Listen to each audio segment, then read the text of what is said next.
जय जय जय।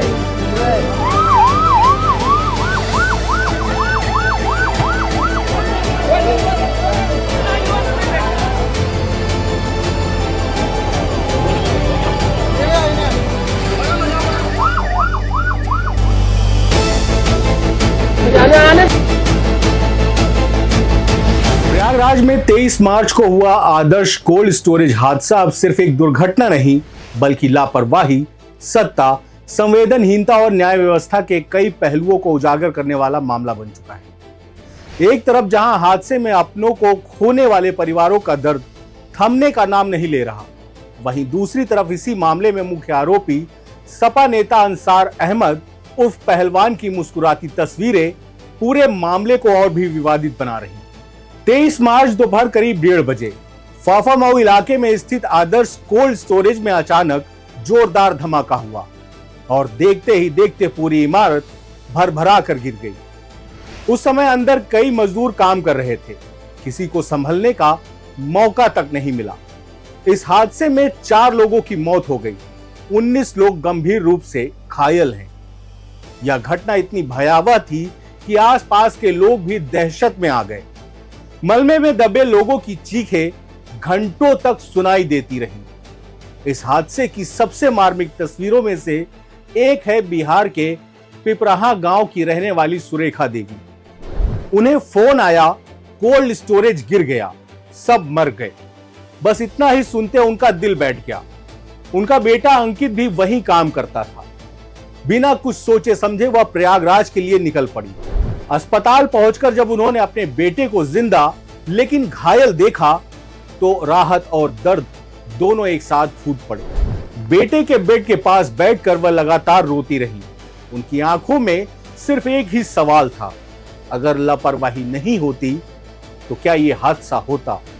हादसे के बाद जब पुलिस ने कार्रवाई करते हुए मुख्य आरोपी अंसार अहमद को गिरफ्तार किया तो लोगों को उम्मीद थी कि वह गंभीरता दिखाएंगे, लेकिन जो तस्वीरें सामने आई उसने सबको चौंका दिया।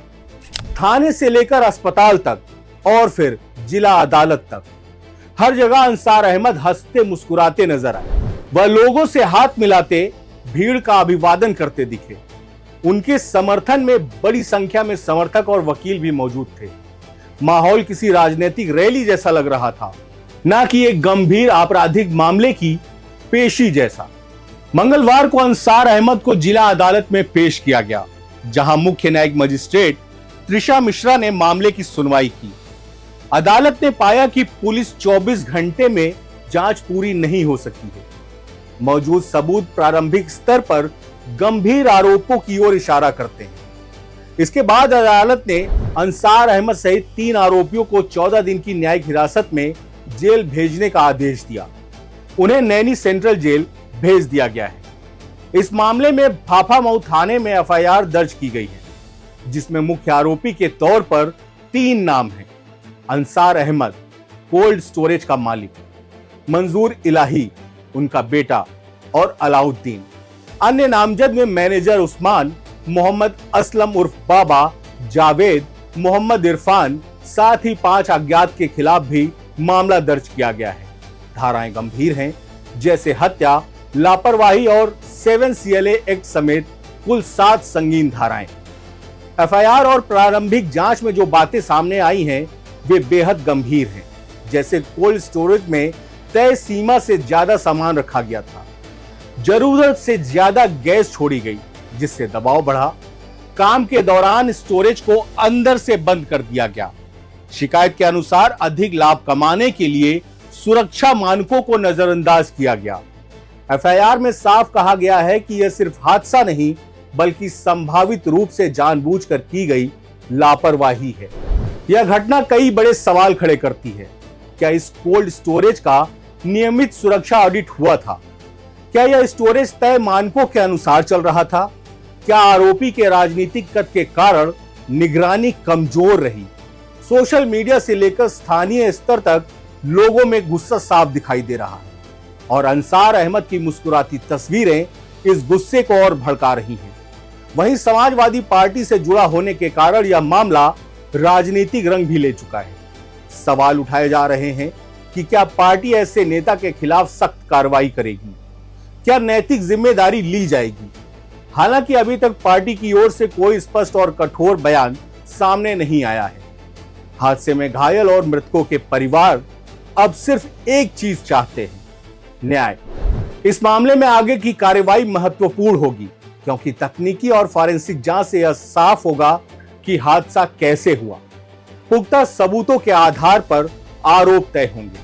कोल्ड स्टोरेज की दीवार तथा छत गिरने की तथा उसके मलबे में कुछ मजदूरों के दबे होने की सूचना 112 के माध्यम से प्राप्त हुई थी। इस सूचना पे तत्काल श्रीमान पुलिस आयुक्त महोदय, अपर पुलिस आयुक्त कानून व्यवस्था महोदय, जिलाधिकारी महोदय तथा मेरे द्वारा मौके पे पहुंचकर घटनास्थल का निरीक्षण किया गया।